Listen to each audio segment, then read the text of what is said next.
A for alligator. Alligator means magarmach. B for beetroot. Beetroot means chukandar. C for cupboard. Cupboard means almari.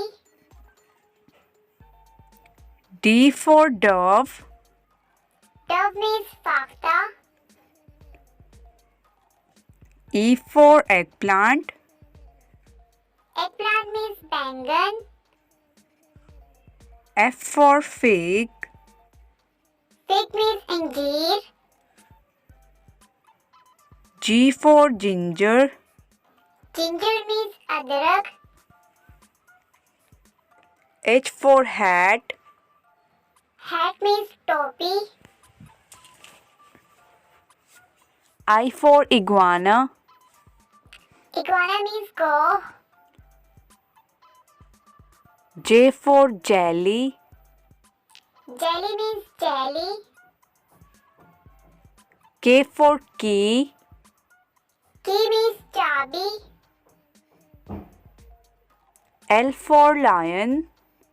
Lion means sher. M for mug. Mug means pyala. N for net. Net means chali. O for oil. Oil means tail. P for pea. P means mutter. Q for quill. Quill means bada par.